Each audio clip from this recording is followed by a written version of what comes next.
Good morning 11th class. बेटा, अपनी पिछली वीडियो में मैंने आपको थर्मोडायनेमिक्स के बारे में बताया था कि ऊष्मा गतिकी होती क्या है। कार्य और ऊष्मा की तुल्यता के बारे में बताया था। ऊष्मा गतिकी का जो शून्यवा नियम है वो बताया था। और फिर ऊष्मा कार्य तथा आंतरिक ऊर्जा में से ऊष्मा के बारे में आपको बता दिया था। और ये भी बताया था कि अगर किसी सिस्टम से, किसी निकाय से परिवेश में, बाहर वातावरण में ऊष्मा जाती है तो हम उसको माइनस के साइन के साथ लेते हैं, क्योंकि ऊष्मा घट जाती है निकाय की।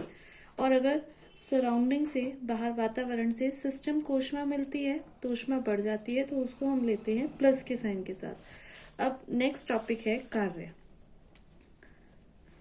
तो इसको हम एक डायग्राम से समझते हैं।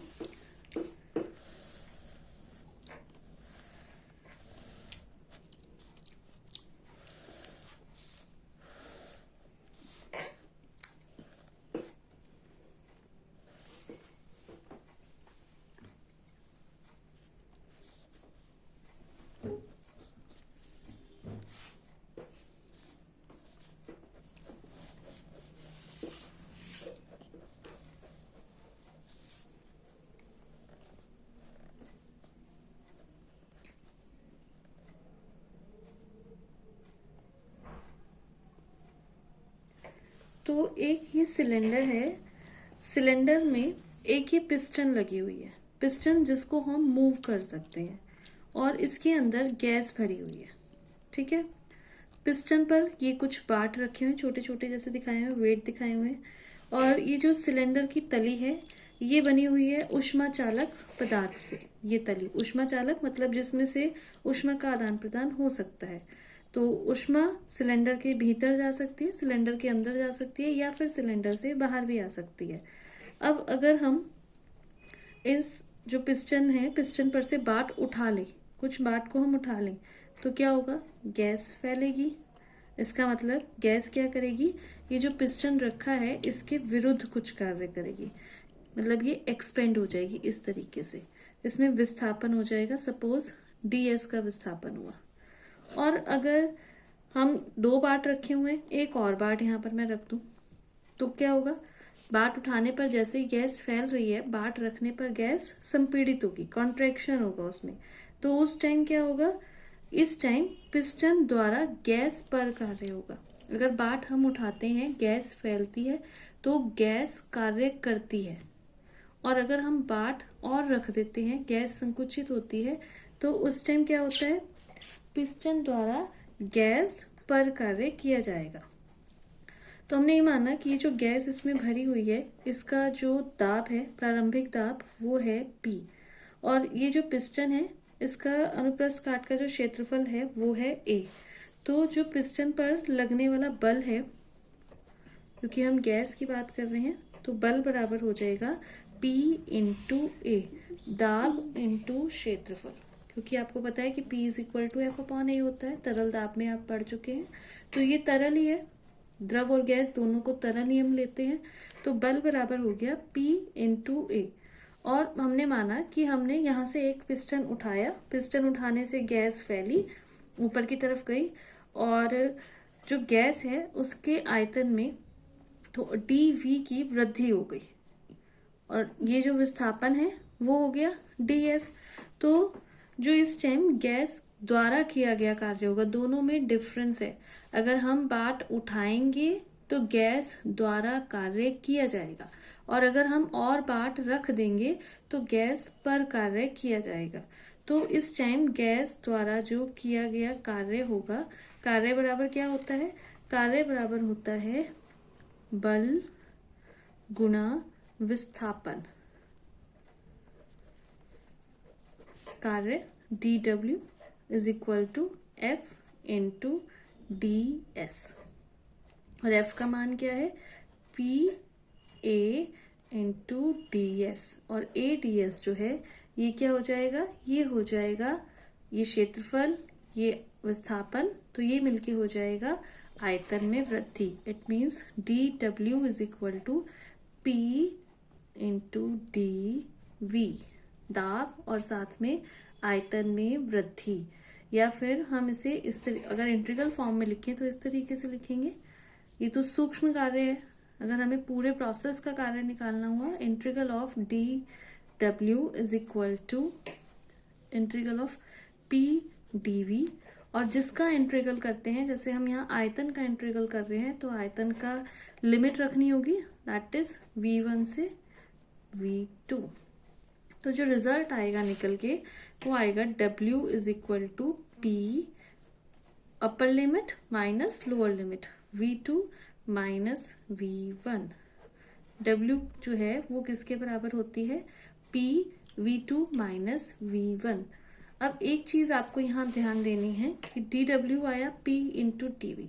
अगर कहीं आपसे कार्य पूछा जाता है और प्रोसेस ऐसा है, प्रक्रम ऐसा है या सिस्टम ऐसा है कि आयतन में कोई परिवर्तन हो ही नहीं रहा है, आयतन जैसा था वैसा ही है, जैसे कि सम आयतनिक प्रक्रम की अगर हम बात करें, सम आयतनिक का मतलब होता है जिसका आयतन समान रहे। तो अगर ऐसा प्रक्रम है तो उस टाइम dv जो है वो 0 हो गया, आयतन में कोई परिवर्तन नहीं हुआ, तो किया गया कार्य भी 0 के बराबर हो जाएगा। जैसे मैंने आपको ऊष्मा के लिए पॉइंट्स लिखवाए थे, वैसे कार्य में भी आपने पॉइंट्स लिखने हैं, और वो कार्य का जो पॉइंट होगा वो क्या होगा, कार्य का पॉइंट होगा कि अगर आयतन बढ़ता है, अगर आयतन बढ़ रहा है तो जो कार्य है, जो W है, उसको हम लेंगे पॉजिटिव साइन के साथ, और अगर आयतन घटता है, अगर आयतन घट रहा है तो हम कार्य को लेंगे नेगेटिव साइन के साथ। तो कार्य निकालने का एक तो सिंपल जो फॉर्मूला अभी हमने फाइंड आउट किया कि P v2 माइनस v1, उससे हम कार्य निकाल सकते हैं। दूसरा इसमें जो बहुत इंपॉर्टेंट है वो है दाब आयतन का जो ग्राफ है, उससे कैसे कार्य निकाला जाता है। तो एक अक्ष पे दाब होता है, एक अक्ष पे आयतन होता है, ग्राफ में यहाँ P और यहाँ पर V। तो जो दाब और आयतन अक्ष से जो घिरा हुआ क्षेत्रफल होता है, उससे हम क्या निकाल सकते हैं, उससे हम कार्य डायरेक्ट निकाल सकते हैं। जैसे एक ये है प्रोसेस A से, ये A पॉइंट है, ये B पॉइंट है, तो A से B तक जो घिरा हुआ क्षेत्रफल है वो हम कैसे फाइंड आउट करेंगे। A से इस पर लंब डाला हमने आयतन वाले अक्ष पर, B से लंब डाला, इन दोनों के बीच में जो घिरा हुआ क्षेत्रफल है ये किसको रिप्रेजेंट करेगा, ये रिप्रेजेंट करेगा W यानी कि कार्य को। इसी तरीके से एक और ग्राफ खींचे, अगर कोई इस तरीके से हो रहा है प्रोसेस A से B तक, तो यहाँ पर भी सेम प्रोसेस कि यहाँ से लंब, यहाँ से लंब, इसके बीच में जो घिरा हुआ क्षेत्रफल है वो क्या रिप्रेजेंट करेगा, वो रिप्रेजेंट करेगा W यानी कि कार्य। तो जो दाब और आयतन का जो ग्राफ है, उसमें जो ग्राफ और आयतन अक्ष के बीच में जो घिरा हुआ क्षेत्रफल है वो किसको रिप्रेजेंट करता है, वो रिप्रेजेंट करता है कार्य को। और एक और चीज आपने ध्यान देनी है इसमें कि अगर ये जो अनुरेखण है, जो ट्रेसिंग है दाब आयतन ग्राफ की, अगर वो क्लॉकवाइज है तो नेट कार्य जो है वो निकाय द्वारा किया जाता है। कहीं कहीं ग्राफ इस तरीके से होते हैं,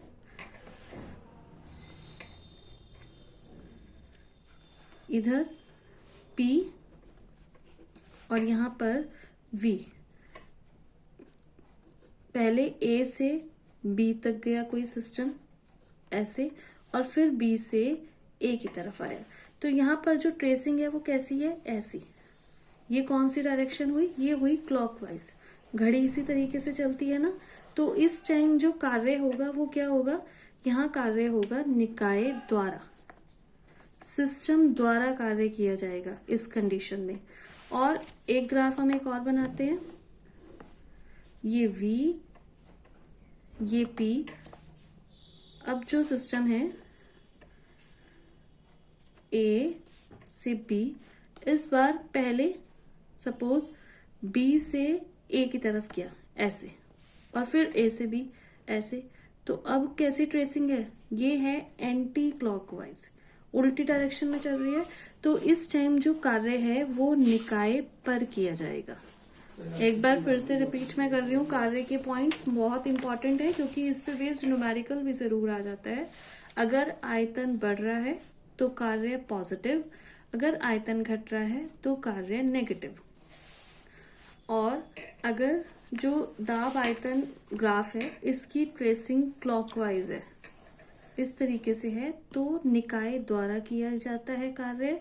और अगर ट्रेसिंग एंटी क्लॉकवाइज है तो निकाय पर कार्य किया जाता है। ये जो ट्रेसिंग है इस तरीके के प्रक्रम को बोला जाता है चक्रीय प्रक्रम।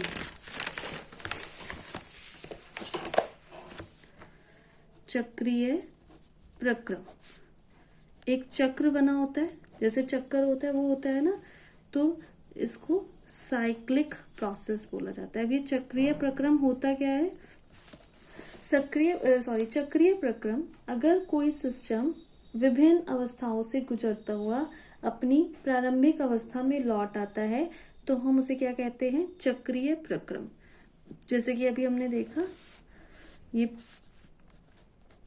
पीवी ग्राफ है, तो पीवी ग्राफ में एक सिस्टम जो है यहाँ से यहाँ पर गया, ए से डी की तरफ होते हुए यहाँ बी पर पहुंचा और फिर सी की तरफ होते हुए ए पर पहुंच गया। तो अलग अलग अवस्थाओं से होता हुआ अगर पुरानी अपनी प्रारंभिक अवस्था में वापस लौट आता है तो इस प्रोसेस को हम क्या कहते हैं? इस प्रोसेस को हम कहते हैं चक्रीय प्रक्रम।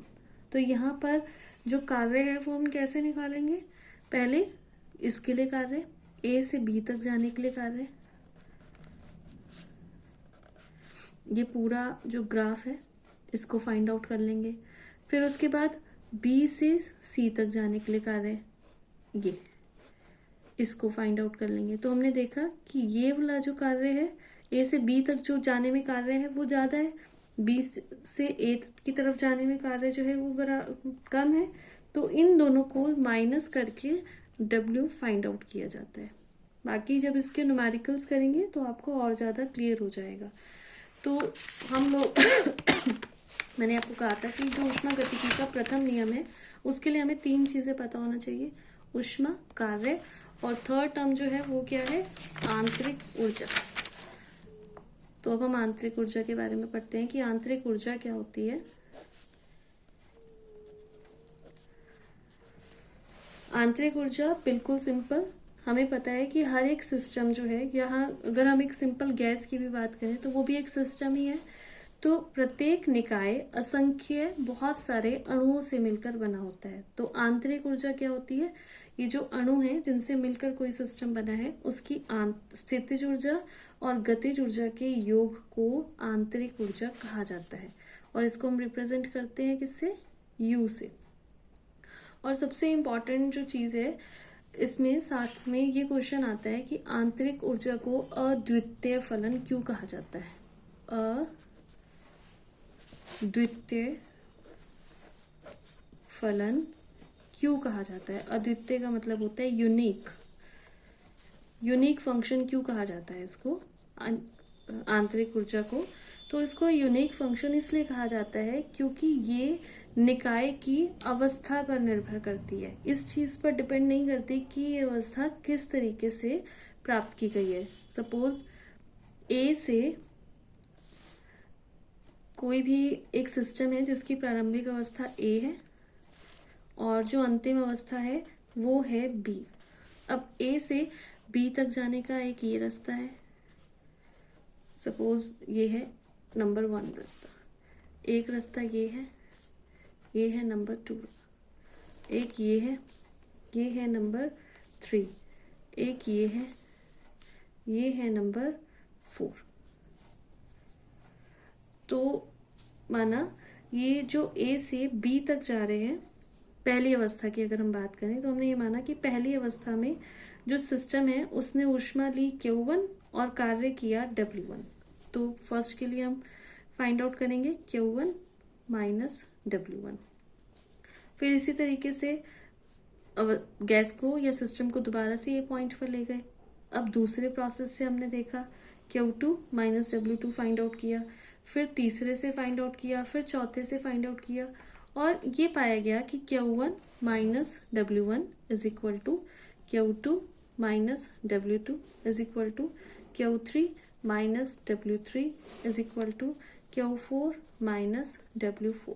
इसी तरीके से अगर और भी हम बहुत सारे स्टेप्स देखें तो ये पाया गया कि जो निकाय ने ऊष्मा ली एक अवस्था से दूसरी अवस्था में जाने में, और जो उसने कार्य किया, उन दोनों का डिफरेंस हर एक अवस्था में सेम आया। इस डिफरेंस को ही कहा जाता है Q माइनस W। इसको ही कहा जाता है आंतरिक ऊर्जा। तो आंतरिक ऊर्जा एक यूनिक फंक्शन है, अद्वितीय फलन है, क्योंकि आंतरिक ऊर्जा जो है वो किस पर डिपेंड नहीं करती, वो डिपेंड नहीं करती अवस्था पर, सिर्फ निर्भर करती है, मतलब इस पर डिपेंड नहीं करती कि वो अवस्था किस तरीके से प्राप्त की गई है। मेन इंपॉर्टेंट है कि ए से बी तक पहुंच रहा है निकाय, गैस पहुंच रही है। अब चाहे वो फर्स्ट वाले प्रोसेस से पहुंचे, चाहे सेकंड वाले प्रोसेस से, चाहे थर्ड वाले प्रोसेस से, चाहे फोर्थ वाले प्रोसेस से। तो अब हम बात करते हैं ऊष्मा गतिकी के प्रथम नियम की, जो काफी इम्पोर्टेंट है। फर्स्ट लॉ जो है,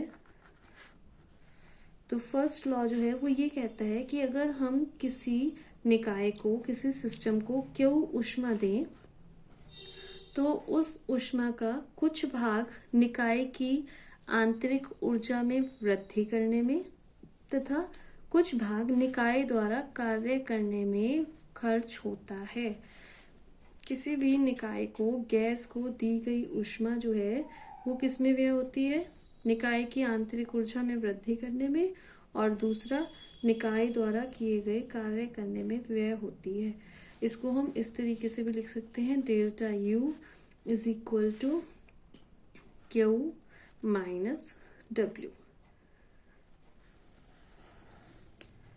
या फिर इसको हम इस तरीके से भी लिख सकते हैं, अगर जो ऊष्मा है, कार्य है, या आंतरिक ऊर्जा में जो परिवर्तन है वो बहुत सूक्ष्म है, बहुत थोड़ा है, तो हम इसको इस फॉर्म में भी लिख सकते हैं, du is equal to dq minus dw। अब ये नियम तो बहुत छोटा है, जनरली ये एग्जाम में नहीं पूछा जाता, पर इस पे बेस्ड जो न्यूमेरिकल्स हैं वो बहुत इम्पॉर्टेंट है।